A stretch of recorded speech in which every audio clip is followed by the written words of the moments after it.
अस्सलामु अलैकुम व रहमतुल्लाहि व बरकातुहू। नहमदुहु व नुसल्ली अला रसूलिहिल करीम, अम्मा बाद। फ़अऊज़ु बिल्लाहि मिनश शैतानिर रजीम। बिस्मिल्लाहिर रहमानिर रहीम। इन्नल्लाहा व मलाइकतहु युसल्लूना अलन नबी या अय्युहल्लज़ीना आमनू सल्लु अलैहि व सल्लिमू तस्लीमा। अल्लाहुम्मा सल्लि अला सय्यिदिना व मौलाना मुहम्मदिन मअदिनिल जूदि वल करम व आलिहिल किरामी व इब्निहिल करीमी व बारिक वसल्लिम। अज़ीज़ान मिल्लत इस्लामिया, एक मरतबा बारगाह रिसालत मआब सल्लल्लाहु अलैहि व आलिहि वसल्लम में दुरूद पाक का नजराने अक़ीदत पेश करें। अल्लाहुम्मा सल्लि अला सय्यिदिना मौलाना मुहम्मदिन मअदिनिल जूदि वल करम व आलिहिल किरामी व इब्निहिल करीमी व बारिक वसल्लिम। अज़ीज़ान मिल्लत इस्लामिया, जैसा कि आप हज़रात जानते हैं कि शाबान का मुक़द्दस मुबारक बाबरकत महीना साया फिगन हो चुका है। ये मेरे आका का महीना है। मुस्तफ़ा करीम ख़ुद इरशाद फरमाते हैं, शहरु शाबाना शहरी, कि शाबान का महीना मेरा महीना है। अब मुस्तफ़ा करीम जिस महीने को फरमा दे कि ये मेरा महीना है, ये मेरी चीज़ है, मेरी मिल्कियत है, उस महीने के कमाल का क्या कहना। और ये महीना इतना बाबरकत है, इतना मुअज़्ज़ज़ मुकर्रम बरकतों वाला है कि इस महीने के अंदर ही आयत मुक़द्दसा इन्नल्लाहा व मलाइकतहु युसल्लूना अलन नबी नाज़िल हुई। तो ये महीना दुरूद पाक की कसरत का महीना, इसलिए कि ये जो आयत मुक़द्दसा है किसी और महीने में नहीं, शाबान के महीने में नाज़िल। और आगे बढ़े, सूफिया फरमाते हैं और इसी तरह मुफस्सिरीन किराम भी बयान फरमाते हैं कि ये जो रमज़ान की फर्जियत, कि रमज़ान के रोज़े फ़र्ज है, तो रमज़ान के रोज़ों की फर्जियत भी किसी और महीने में नहीं बल्कि शाबान के महीने ही में नाज़िल हुई। कि रमज़ान के रोज़े फ़र्ज है, वो शाबान ही के महीने में फर्जियत नाज़िल हुई।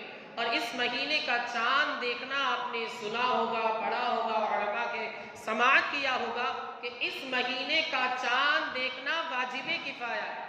5 महीने हैं लगातार जिनका चाँद देखना वाजिबे किफ़ाया है।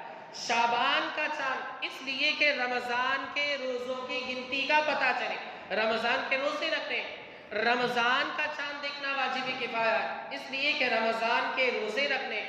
अब शव्वाल का चाँद देखना इसलिए कि रमज़ान के रोज़े कब ख़त्म हो रहे हैं उसका पता चले। ज़ीक़ादा का चाँद, इसकी वजह यह है कि ज़िलहिज्जा का महीना जो आने वाला है उसका पता चले कि वो महीना कब साया फिगन हो। और ज़ुल्हिज्जतुल हराम का चाँद देखना हज के इरादे से, ताकि पता चल सके कि हज के अय्याम कब से शुरू होंगे, कब खत्म होंगे। तो ये 5 महीने लगातार पे दर पे इनका चाँद देखना वाजिबे किफ़ाया है। शाबान, रमज़ान, शव्वाल, ज़ीक़ादा, ज़िलहिज्जा। वाजिबे किफ़ाया का मतलब ये होता है कि अगर एक बंदा पूरी बस्ती में, पूरे मोहल्ले में, पूरे इलाके में, पूरी आबादी, पूरे एरिए में देख लेता है, सारे लोग बरीउज़ ज़िम्मा हो जाए। लेकिन अगर शुम्य किस्मत एक बंदा भी अगर नहीं देखता इन 5 महीनों में से किसी एक महीने का चाँद, तो सारे बस्ती वाले गुनाहगार होंगे, अल्लाह की बारगाह में जवाब देना पड़ेगा। मेरे दोस्तों, ये शाबान उन 5 महीनों में से एक महीना है जिनका चाँद देखना वाजिबे किफ़ाया है।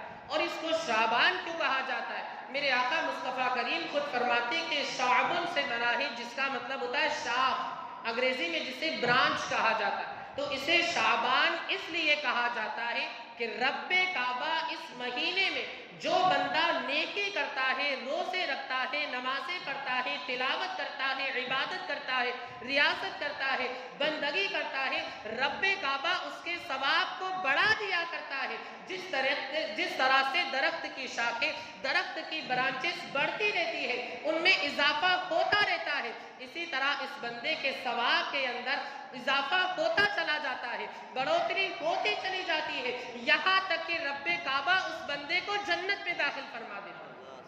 तो बंदे को चाहिए कि इस महीने में रोज़े रखे, तिलावत करे, इबादत करे, रियाजत करे, बंदगी करे, अल्लाह वहदहू ला शरीक का शुक्र अदा करे कि उसने हम गुनाहगारों को ये महीना अता फरमाया।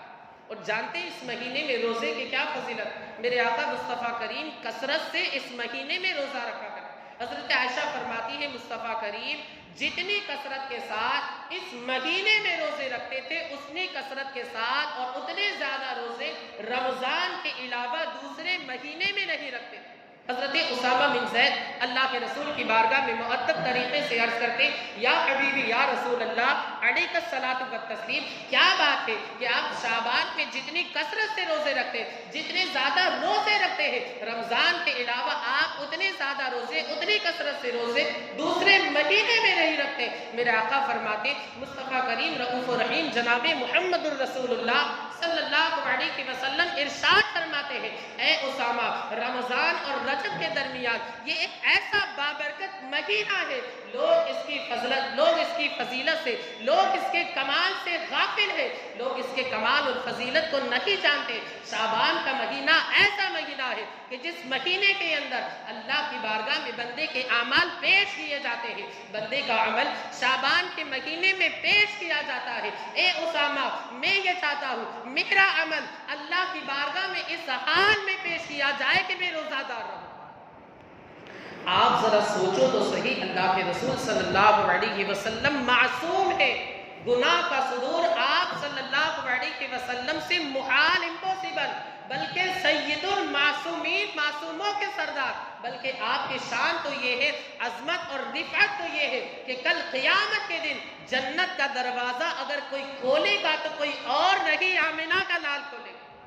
आपकी शान और आपकी अजमत तो ये है कि कल क़यामत के दिन हम गुनाहगारों की शफाअत फरमाएंगे इमाम की ज़बान में कि पेश हक मुस्ता शफाअत का सुनाते जाएंगे, आप रोते जाएंगे, हमको हंसाते जाएंगे। और क्या ही ज़ोर का फज़ा शफाअत है तुम्हारी, वाह वाह, कर्ज लेती है परहेज, कर्ज लेती है गुनाह परहेजगारी, वाह वाह। आपकी ये शान होगी, ये अजमत होगी, आपका ये हाल होगा, लेकिन इसके बावजूद भी आप रोजे रख रहे और फरमाने क़यामत के दिन बंदे का अमल इस हाल में पेश किया जाए, मेरा अमल इस हाल में पेश किया जाए कि मैं रोजेदार रहूं, रोजे से रहूं। यकीनन ये उम्मत की तालीम है, उम्मत की तरगीब है, उम्मत को अच्छे अमल की तरफ रग़बत दिलाना है, तरगीब दिलाना है, ताकि ये उम्मत अमल करे, अच्छा काम करे। मेरे दोस्तों अल्लामा फजले रसूल बदायूनी फरमाते चूँकि शाबान का रोज़ा मुस्तफ़ा करीम को महबूब था, मुस्तफ़ा करीम को मरगूब था, मुस्तफ़ा करीम को पसंद था, मुस्तफ़ा करीम शाबान से मोहब्बत किया करते थे और इस महीने में कसरत से रोज़े रखा करते थे। तो जो बंदा शाबान के महीने में इस नीयत से रोज़ा रखता है, इस इरादे से रोज़ा रखता है, इस कस्द से रोज़ा रखता है कि शाबान के रोज़े मेरे आका को पसंद है, मेरे आका को महबूब है, क़यामत के दिन ऐसे बंदे को अल्लाह रब्बुल इज़्ज़त अपने हबीब की शफ़ाअत अता फरमाए। इंशाअल्लाह रोज़े रखेंगे, अल्लाह ताला हमें अमल की तौफीक अता फरमाए। और आजकल हमारा हाल ये है कि हम रमज़ानुल मुबारक की आमद का इंतज़ार करते हैं। जब रमज़ान का महीना आएगा हम नमाज़ें पढ़ेंगे, कुरान मुक़द्दस की तिलावत के अंदर मशगूल हो जाए। अल्लाहु अकबर। हमारा हाल ये है कि 12-11 महीने गुजर जाते हैं और कुछ लोगों के यहाँ तो पूरा साल गुजर जाता है, कुरान मुक़द्दस के जुज़दान तक नहीं खुलती। हम रमज़ान की आमद का इंतज़ार करते हैं कि उस वक्त तो माहौल बन ही जाएगा, लोग कुरान पढ़ेंगे, हम खुद कुरान मुक़द्दस लेकर के तिलावत के इरादे से बैठ जाएंगे। हमारा हाल ये हो गया, जबकि हम ये कहते हैं सहाबा का दामन नहीं छोड़ेंगे। मैं कहता हूँ पकड़ा ही कभी के छोड़ने की बात है। सहाबा किराम की शान तो ये थी, हजरत अनस बिन मालिक फरमाते जब शाबान का महीना साया फिगर होगा, शाबान का महीना आता, सहाबा किराम कुरान मुक़द्दस की तिलावत में मशगूल हो जाएगा। यानी पूरे साल तो करते ही थे, लेकिन शाबान के महीने में कसरत से कुरान मुक़द्दस की तिलावत में मशगूल हो जाया करते और अपने मालों की ज़कात को शाबान के महीने में अदा कर दिया करते। हमारा हाल क्या है? हम ये चाहते हैं कि रमज़ान में हम अदा करें ताकि 1 का 70 हमें मिले। जाहिर सी बात है, आपका जिस कौम से ताल्लुक़ है माशाल्लाह 1 का डबल, वो तो आप जानते ही, मैं नाम नहीं लूँगा, आप जानते ही है कि नहीं। माशाल्लाह, अल्लाह और बरकत अता फरमाए, अच्छी सोच अता फरमाए। तो हम ये चाहते हैं कि रमज़ान में हम अदा करें ताकि हमें 1 का 70 मिले। बहुत से हमारे भाई ऐसे होते हैं जिनके ऊपर ज़कात वाजिब हो जाती है, साल गुजर जाता है, रमज़ान की आमद के इंतज़ार में वो गुनाहगार होते हैं। याद रखें, रमज़ान टू रमज़ान ज़कात देना ज़रूरी नहीं, साल टू साल ज़कात देना ज़रूरी है। इस मसले से हमारे बहुत सारे भाई गाफिल। खैर, मैं अर्ज़ कर रहा था कि हम रमज़ान की आमद का इंतज़ार करते। सहाबा किराम का हाल ये था कि वो रमज़ान की आमद का इंतज़ार नहीं करते थे, बल्कि शाबान ही के महीने में ज़कात अदा कर दिया करते। वजह इसकी ये बताई जाती है, खुद फरमाते कि अगर हमारी ज़कात की छोटी मोटी रकम अगर किसी गरीब के पास पहुंच जाएगी, वो बंदा अपने माश की फिक्र से आज़ाद हो जाएगा, रोजी रोटी की फिक्र से आज़ाद हो जाएगा, उसका जो टेंशन है वो ख़त्म हो जाएगा। अब रमज़ान का महीना आएगा, रोजी रोटी की फिक्र से जब वो आज़ाद हो जाएगा, बिल्कुल फ्री होकर के अल्लाह की इबादत में मशगूल हो जाएगा। ये उनकी कितनी पाकीज़ा फिक्र और पाकीज़ा सोच रहा करती थी। जबकि आज हम गरीब को अगर ज़कात भी देते तो हम 10 मरतबा सोचते कि या अल्लाह 25 बल्कि 2.5% हमारा जा रहा है, 2.5% हमारे माल की ज़कात जा रही है, और वो भी रमज़ान में हम अदा करते। पता नहीं हमारा साल मुकम्मल तो हो गया, लेकिन 4-5 महीने ज़्यादा हो जाते, इसके बावजूद भी हम उसकी फिक्र नहीं करते। तो हमें सहाबा किराम के नक्शे कदम पर चलने की ज़रूरत है, उनके दामन को हमें थामने की ज़रूरत है। अज़ीज़ान मिल्लत इस्लामिया, यही शाबानुल मुअज़्ज़म का महीना है। इसी मुक़द्दस मुबारक बाबरकत मुअज़्ज़ज़ मुकर्रम महीने के अंदर हम जिसकी तक़लीद करते, जिनके बताने से हम यहाँ पर हाथ बांधते, गैर मुक़ल्लिदीन की तरह यहाँ पर नहीं, बल्कि नाक के नीचे हम हाथ बांधते, जिनकी तक़लीद और इत्तिबा व पैरवी करते हुए इमामुल अइम्मा, सिराजुल उम्मा, काशिफुल गुम्मा, इमाम आज़म अबू हनीफा हज़रत नौमान बिन साबित, वो इसी महीने के अंदर 2 शाबानुल मुअज़्ज़म को इस दारे फ़ानी से दारे बका की जानिब कूच कर गए। एक मरतबा की बात है, मौलाए कायनात, शेर खुदा, हैदर कर्रा, फातिह खैबर, बूतराब ज़ुल्फ़िकार, हज़रत अली कर्रमल्लाहु ताला वजहुल करीम तशरीफ़ फरमा है, जलवा फरमा है। इतने में एक साहब आते, अपने एक नौमौलूद छोटे से बच्चे को लेकर के, जिसका नाम साबित होता है, हज़रत अली की बारगाह में अर्ज़ करते, इस नौमौलूद छोटे से बच्चे के लिए दुआ कर दे। हज़रत अली मौलाए कायनात शेर खुदा अपने उन हाथों को उठा देते हैं जिन हाथों से आपने खैबर के दरवाजे को उखाड़ दिया था। उन हाथों को अल्लाह के रसूल सल्लल्लाहु अलैहि वसल्लम के सच्चे सहाबी मौलाए कायनात अल्लाह की बारगाह में अपने हाथों को उठा देते हैं, बरकत की दुआ कर देते हैं, उस बंदे के लिए, उसकी औलाद के लिए बरकत की दुआ कर देते हैं। वो बंदा चला जाता है, वक्त गुजरता जाता है, वो नौमौलूद छोटा सा बच्चा रहता है, जिसका नाम साबित रहता है, बड़ा हो जाता है, शादी हो जाती है, अल्लाह उसे भी बेटा अता फरमाता है, नौमौलूद का नाम नौमान रखा जाता है। शुरू में तो ये बंदा नौमान बिन साबित रहता है, लेकिन दीन की खिदमत की बुनियाद पर, मुस्तफ़ा करीम की सुन्नतों को जिंदा करने की बुनियाद पर, रब्बे काबा मौलाए कायनात की दुआ के सदक़े में इसी नौमान बिन साबित को अल्लाह रब्बुल इज़्ज़त इमाम आज़म बना दिया। यही वो इमाम आज़म, पता ये चला कि आज अगर इमाम आज़म इमाम आज़म बने हैं, वो किसी और से नहीं, शेरे खुदा की दुआ के सदक़े में बने हैं, बल्कि हकीकत तो ये है कि अगर ये कायनात बनी है, वो नबी, आले नबी और अहले बैत के सदक़े में बनी है।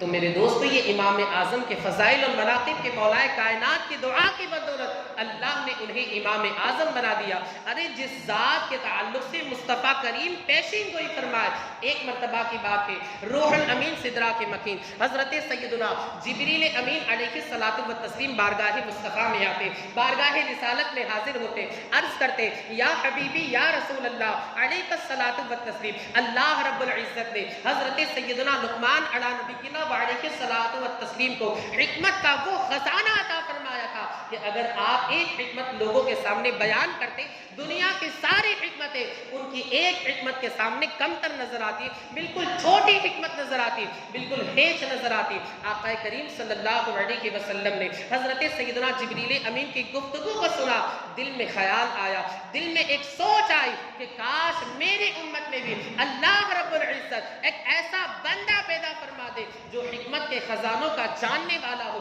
जिसके पास हिकमत के खजाने हो। अभी जहन के अंदर ये ख्याल था, अल्लाह अकबर, जहन के अंदर ये सोच थी, जहन के अंदर ये दुआ थी, और उधर हाल तो ये था कि महबूब अगर इरादा करे, महबूब अगर सोचे, महबूब अगर किसी चीज की तलब करे, अगरचे जाहिरी जबान से ना हो, जाहिरी अल्फाज से ना हो, और अल्लाह रब्बुल इज्जत उसे कबूल ना करे, ऐसा हरगिज हो ही नहीं सकता। बल्कि उधर तो आलम ये था, उधर तो हाल ये था कि खुदा की रिजा चाहते हैं दो आलम, खुदा चाहता है रिज़ाए मोहम्मद। दुआ अगरचे जबान से नहीं निकली है, हाथ नहीं उठे हैं, लेकिन नबी ने सोचा है, नबी की एक फिक्र है, नबी का एक ख्याल है, नबी ने एक बात सोची है कि काश मेरी उम्मत में भी एक ऐसा बंदा पैदा हो जाए जिसे अल्लाह हिकमत के खजाने अता फरमा दे, जिसे अल्लाह हिकमत के मोती अता फरमा दे। अल्लाह अकबर, इजाबत का सेहरा, इनायत का जोड़ा, दुल्हन बन के निकली दुआए मोहम्मद। अल्लाह रब्बुल इज्जत हजरत सैयदुना जिब्रील अमीन को दोबारा मुस्तफ़ा करीम की बारगाह में भेजता है। हजरत सैयदुना जिब्रील अमीन बारगाह रिसालत में आते हैं, अर्ज करते हैं, या हबीबी या रसूल अल्लाह अलैहिस्सलातु व तस्लीम, रब्बे काबा आपकी उम्मत में भी एक ऐसे बंदे को पैदा फरमाएगा जो हजरत लुकमान की हिकमतों के खजाने को जानने वाला हो। अल्लाह के रसूल सल्लल्लाहु अलैहि वसल्लम ने हजरत अनस बिन मालिक को बुलाया, अपना लुआब दहन दिया और इरशाद फरमाया कि ये लुआब दहन उस बंदे को अता फरमा देना। हजरत अनस बिन मालिक फरमाते कि एक मरतबा आका करीम ने इरशाद फरमाया, मेरी उम्मत में एक ऐसा बंदा रब्बे काबा पैदा फरमाएगा कि जिसका नाम नौमान होगा, कुन्नियत अबू हनीफा होगा, जिसका नाम नौमान होगा, कुन्नियत अबू हनीफा होगी। वो बंदा, वो शख्स अल्लाह के दीन और मेरी सुन्नतों को जिंदा कर देगा। मेरे दोस्तों, अब आला हजरत के इस शेर में आपको कोई शक है जो फरमाते इमाम कि और कोई गैब क्या तुमसे लिखा हो भला, जब ना खुदा ही छुपा तुम पे करोड़ों। इमाम आजम की विलादत हिजरत के 70 साल के बाद आपकी विलादत हो रही है, और आका करीम ने यह भी बता दिया कि वो मेरी उम्मत का इमाम होगा, वो मेरी सुन्नतों को जिंदा कर देगा, वो अल्लाह के दीन को जिंदा कर देगा। ये इमाम आजम के शान। आखिरी बात अर्ज करके अपनी गुफ्तगू को खत्म कर दूं। आजकल चूंकि यहाँ पर बहुत सारे हजरात तिजारत से ताल्लुक रखते, आजकल हर ताजिर की यही फिक्र रहती है कि मैं कस्टमर को ज्यादा से ज्यादा बेवकूफ बना करके मैं माल ज्यादा हासिल करूं। होता है कि नहीं? यही होता है। हालांकि मेरे आका फरमाते हैं, मन गश्शा फलैसा मिन्ना, जो बंदा धोखा देता है वो हमारे तरीके पर नहीं, हमारी सुन्नत पर नहीं, हमारी तालीम पर अमल करने वाला नहीं, हमारे नक्शे कदम पर चलने वाला नहीं, भले नियाज़ें कितनी कर ले। आजकल यही हाल हो गया, बस धोखा देके ज्यादा से ज्यादा माल हासिल करना, पेट भरना, माल को बढ़ाना, तिजारत को बढ़ाना, बिजनेस को बढ़ाना, सौदागरी को बढ़ाना, बस यही हो गया। भले सामने वाले का दिल दुख जाए, टूट जाए, उससे हमें कोई सरोकार नहीं। और याद रखे, तिजारत में बहुत झूठ भी बोला जाता है। 90 की चीज है, सामने वाला आया उसको कहा 100, वो कहेगा अरे यार 90 में तो कहा जाता है, 95 में तो मुझे पड़ी, हालांकि इस बंदे को 90 में पड़ी हुई रहती है। आप हजरत जानते हैं आजकल यही होता है। मेरे आका फरमाते, जो बंदा तिजारत के अंदर झूठ बोलता है, अल्लाह उसकी तिजारत से बरकतों को उठा लिया करता है। और जो बंदा सदाकत के साथ, सच्चाई के साथ, अमानतदारी के साथ तिजारत के फराइज को अंजाम देता है, रब्बे काबा उसकी तिजारत में बरकतें डाल दिया करता है। लेकिन आज हम जो है झूठ बोलते, बस अपना माल ज्यादा से ज्यादा बेचने के लिए। खैर, तो इमाम आजम की जिंदगी में इस हदीस पाक पर अमल किस तरीके से करना चाहिए, इमाम आजम की सीरत को उठा करके देखे। एक खातून रेशमी कपड़ा लेकर के आती है इमाम आजम की बारगाह में। इमाम आजम की बारगाह, तो इमाम आजम पूछते हैं कि जरा बताओ इस कपड़े की कीमत क्या है। वो खातून अर्ज करती है कि 100 दिरहम। आप दीदी ये रेशमी कपड़ा ले दे। इमाम आजम फरमाते इस कपड़े की कीमत 100 दिरहम नहीं बल्कि 200 दिरहम है, 300 दिरहम है, 400 दिरहम है, 500 दिरहम है। वो औरत अर्ज करती, इमाम आप उससे मजाक करते, इमाम आप उससे मुझसे इस्तिज़ा करते, इमाम आप मुझसे मजाहिया बातें करते हैं। इमाम आजम फरमाते, नहीं, तुम्हारे कपड़े की वो कीमत नहीं जो तुम बता रही हो, बल्कि तुम्हारे कपड़े की उतनी कीमत है जो नौमान बिन साबित बता रहा है। 500 दिरहम दे दिए जाते हैं, कपड़ा खरीद लिया जाता है। आप इस सच्चाई की बरकत देखें, दयानत की बरकत देखें, सदाकत की बरकत देखें। इमाम आजम को अल्लाह ने तिजारत के अंदर ऐसी बरकतें अता फरमाई कि पहले आपका कारोबार सिर्फ एक शहर में था, लेकिन सदाकत की बुनियाद पर, सच्चाई की बुनियाद पर, अमानत की बुनियाद पर, दयानत की बुनियाद पर, दूसरों का ख्याल रखने की बुनियाद पर पहले कारोबार एक शहर में था, लेकिन अल्लाह ने सदाकत की बुनियाद पर आपके कारोबार को बहुत से शहरों में फैला दिया। मेरे दोस्तों, ये सच्चाई अगर इंसान के अंदर आ जाए तो इंशाअल्लाह उसका कारोबार चमकता चला जाएगा। लेकिन अगर वो झूठ बोलता है, धोखा देता है और खयानत से काम लेता है और चाहता है कि मैं इसके जरिए अपने माल को बहुत बढ़ाऊंगा, हकीकत में चंद दिनों के लिए माल बढ़ जाएगा, लेकिन फिर उसके ज़वाल के दिन शुरू हो जाए, उसके दिन कम होने शुरू हो जाएंगे। तो हमें मुस्तफ़ा करीम की हदीस पर अमल करना है। मौला अज़्ज़ व जल हमें आपको और सारी दुनिया के खुश अक़ीदा मुसलमानों को मुस्तफ़ा करीम की हदीसों पर, सुन्नतों पर अमल पैरा होने की तौफ़ीक़ रफ़ीक़ अता फ़रमाए। मैंने इससे पहले भी बताया था कि नमाज़ हो रही होती है, अज़ान हो रही होती है, हमारी कौम के बच्चे, हमारे यही मोहल्ले वालों के बच्चे फुटबॉल खेलते, पता नहीं उनको क्या बनना है, आगे जाकर के फीफा वर्ल्ड कप जीतना है, फतह करना है, पता नहीं क्या उनका इरादा है, क्या मकसूद है, वो समझते ही नहीं। ये तो 2-3 मरतबा बिल्कुल कड़क आवाज़ में भी बोल चुका हूँ और इतनी तेज़ आवाज़ में बोला, मैं चाहता हूँ कि सोसाइटी वाले जो उनकी माएँ हैं, उनके अब्बा वगैरह, वो सब सुने और आके मुझसे झगड़ा भी करे तो भी मैं नहीं डरता, मैं तो इसके लिए भी तैयार हूँ। लेकिन अब जरा सोचे कि ना नमाज का ख्याल है, ना अजान का ख्याल है, और माएँ जो है ऊपर पता नहीं किस चीज़ के अंदर मशगूल है कि अपने बच्चों की जानिब तवज्जो ही नहीं देते, ना उनके अब्बा किसी जानिब तवज्जो देते। याद रखें, मैंने इससे पहले भी बताया था, जो बंदा अजान के वक्त जायज़ बात करता है, जायज़ बात जिसकी इजाज़त शरीयत जिसकी इजाज़त देती है, जायज़ बात करता है, मशाइख उलमा सूफिया फरमाता है, उस बंदे का खात्मा माअज़ल्लाह बुरा होने का अंदेशा है, यानी वो बंदा कुफ्र पर मरेगा। अब आप जरा सोचे, आपके बच्चे के आप तो कहेंगे कि ये नाबालिग है, इनको क्या है, तो आप अगर अपने बच्चों को नमाज की, अजान की तालीम नहीं देते, आदाब नहीं सिखाते, तो आप गुनाहगार हो। खुदारा अपने बच्चों की अच्छी तरबियत करे, पैदा करके सिर्फ छोड़ देना काम नहीं है, उनकी तरबियत करना। वरना कू अनफुसकुम व अहलीकुम नारा, कुरान मुकद्दस में फरमाएगा, अपने बच्चों को जहन्नम का ईंधन बनने से बचाओ, जिसका ईंधन लकड़ी नहीं बल्कि इंसान होगा, इंसान। तो खुदारा अपने बच्चों को आग से खुद भी बचे, अपने बच्चों को भी बचाए, अपने आस पड़ोस वालों को भी आप तलकीन करें कि अल्लाह का घर है, नमाज है, अजान है, कम से कम नमाज के वक्त तो बंद कर दे, नमाज का तो एहतराम करें, इमाम साहब की बात ना माने, लेकिन कम से कम नमाज का तो ख्याल रखें। मौला अज़्ज़ व जल हमारी कौम को अपने बच्चों की सही तरीके से तरबियत करने की तौफीक रफ़ीक अता फरमाए। खड़े होकर सफ़े दुरुस्त कर ले, खाली जगह को बुर कर ले और सुन्नत बाकी हो, इत्मीनान सुकून